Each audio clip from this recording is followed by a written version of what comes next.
80 के दशक में श्रीदेवी के साथ जिस अभिनेत्री ने सिनेमा के पर्दे पर राज किया है वो है जया प्रदा। जया प्रदा ने अपने फिल्मी करियर के दौरान कई बेहतरीन फिल्में की हैं। उन्होंने बॉलीवुड ही नहीं बल्कि राजनीति में भी अपनी एक अलग जगह बनाई है। जया प्रदा को प्रोफेशनल लाइफ में लोगों का बहुत प्यार मिला, लेकिन पर्सनल लाइफ में वो अकेली रह गई। एक दौर ऐसा आया जब उन्होंने अपने फिल्मी करियर से दूरी बना ली। उनकी दोबारा वापसी एक नेता के तौर पर हुई।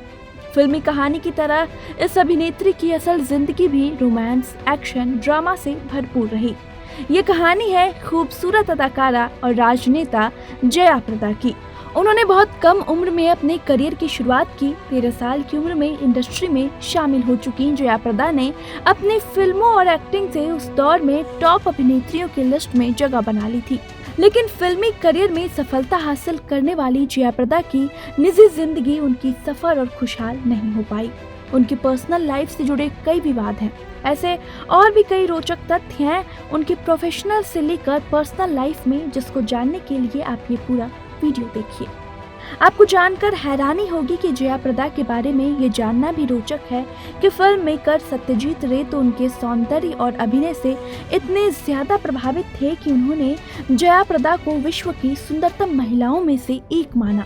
सत्यजीत रे ने उन्हें लेकर एक बांग्ला फिल्म बनाना चाहते थे, लेकिन उनकी खराब हेल्थ की वजह से उनकी ये योजना अधूरी रह गई थी। वहीं आपको बता दें कि जया प्रदा के बचपन का नाम ललिता रानी था। जब वो 14 साल की थी तब उन्होंने अपने स्कूल के वार्षिक कार्यक्रम में एक डांस परफॉर्म किया था। दर्शकों में एक फिल्म निर्देशक भी शामिल थे और उन्होंने जया प्रदा से तेलुगु फिल्म भूमि कोसम में 3 मिनट के एक डांसिंग सीन करने की पेशकश की।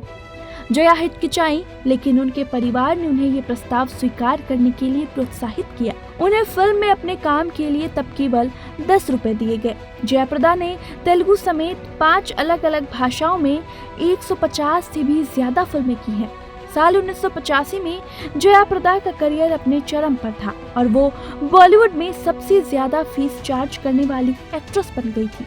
इसी दौरान वो इनकम टैक्स विभाग की रडार पर आईं और उनकी जिंदगी में तूफान खड़ा हो गया। इस मुश्किल वक्त में जया प्रदा की जिसने सबसे ज्यादा मदद की वो थे फिल्म प्रोड्यूसर श्रीकांत नाहटा। श्रीकांत ने जया को इनकम टैक्स के विवाद से निकालने में मदद की थी। इतना ही नहीं, वो जया को हर मौके पर इमोशनली भी काफी सपोर्ट किया करते थे। धीरे धीरे जया प्रदा और श्रीकांत एक दूसरे के करीब आ गए। इतना करीब कि जया प्रदा ने 3 बच्चों के पिता श्रीकांत से 1986 में शादी कर ली। बॉलीवुड में दूसरी शादी कोई हैरानी की बात नहीं है, लेकिन श्रीकांत और जया ने जो किया था वो चौंकाने वाला था। दरअसल श्रीकांत ने अपनी पहली पत्नी को तलाक दिए बिना ही जया प्रदा से दूसरी शादी कर ली थी।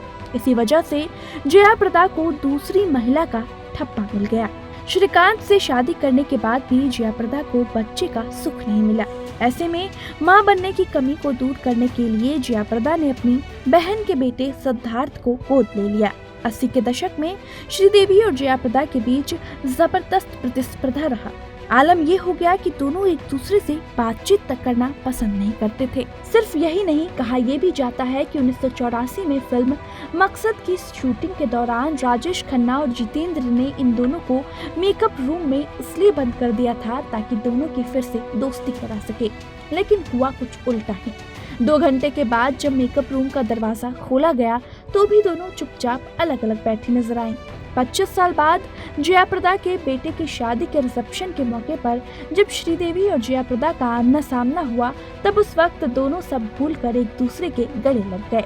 जया के राजनीतिक करियर की बात करें तो उन्होंने साल 1994 में तेलुगु देशम पार्टी को ज्वाइन कर राजनीति में कदम रखा था। साल 1996 में वो राज्यसभा सांसद बनी, लेकिन जब उन्हें दोबारा राज्यसभा के लिए नामित नहीं किया गया तो उन्होंने नाराज होकर पार्टी छोड़ दी। जया प्रदा साल 2004 में समाजवादी पार्टी में शामिल हो गई। वो साल 2004 से 2014 तक रामपुर की सांसद रही और फिर उन्होंने बीजेपी का दामन थाम लिया। साल 2019 में जया ने बीजेपी के टिकट से रामपुर की सीट से लोकसभा चुनाव लड़ा, लेकिन वो हार गयी। तो आपका क्या कहना है इस वीडियो के बारे में, हमें कमेंट करके जरूर बताएं और बाकी कैसे और खबरों के लिए देखते रहें TNP एक्सप्लोर की वीडियोस।